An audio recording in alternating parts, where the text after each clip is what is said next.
Why? Bakit tumama na yung panahon?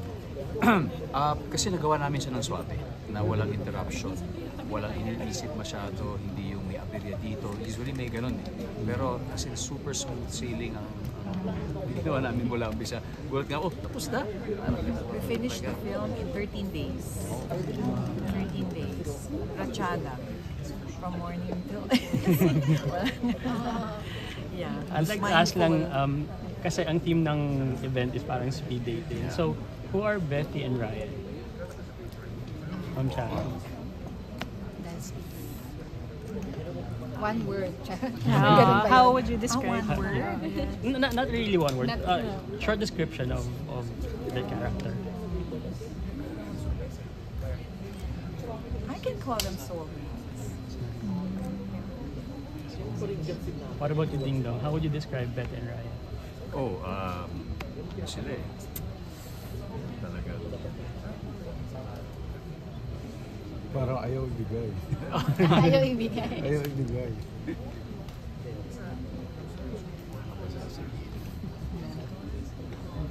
Mentor and mentee. Teacher of life. Parang kailangan nila ang isa't isa.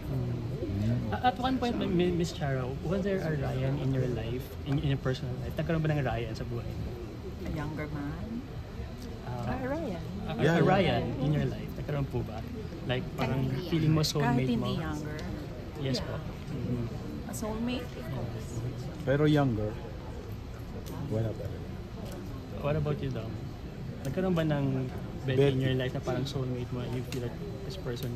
You needed each Maybe other? in some other forms. I mean, not to consider yung relationship, yung love angle. Oh, may sinabi ba? Wala naman yung ganong angle. Marami. Kasi si Betty kay Ryan is so much more than just love. Someone you need. But that's the most important element. Nung There's so many more elements than just that. nung malaman ni Marian na si Ma'am Charo makakapareha mo, anong reaction? Very happy siya para sa akin. In fact, siya nga ang isa sa unang nakapanood ng pelikulang ito kasi nung natapos yung edit, siyempre sobrang proud ako. Sabi ko, pinanood ko sa kanya. And, sobrang nagustuhan niya at na-appreciate niya. Tinawagan niya kagad si Direk Irene para sinabi kailangan sana mapanood to ng mas maraming tao at kailangan sa sinihan talaga. So ganun siya naniniwala sa pelikula. And when we met each other in a event, yeah, she personally told me she really liked me. Ma'am Charo, Dong, kumaga this is your first time to work together. How do you work on your yung chemistry on screen? Siguro dahil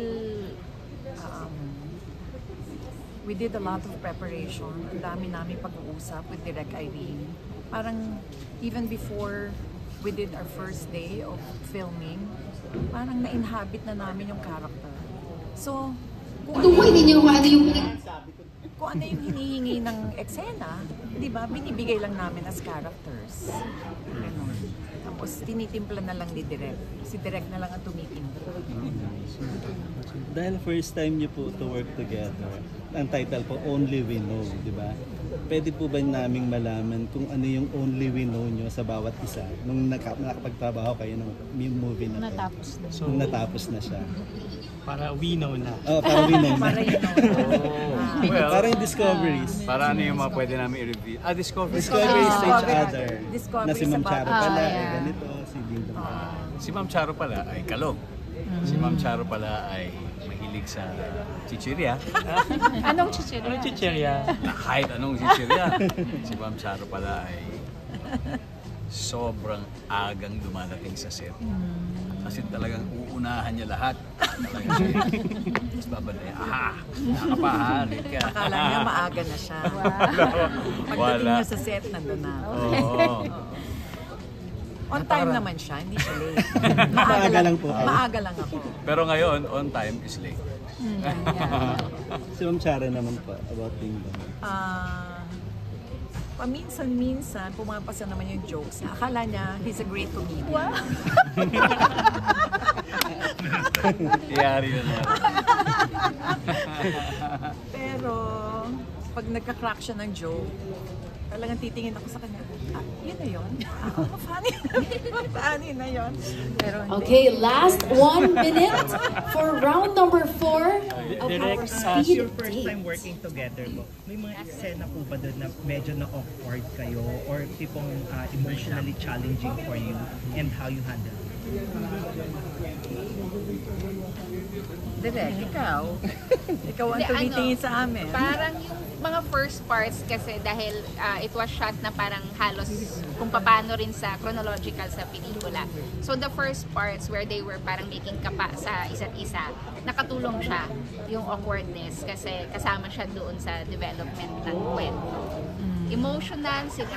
Marami silang emotional scenes, so marami silang binigay.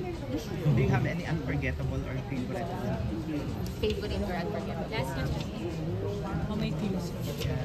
Without unforgettable. Para abangan din po dun sa pelikula. Pero not giving too much about the scene.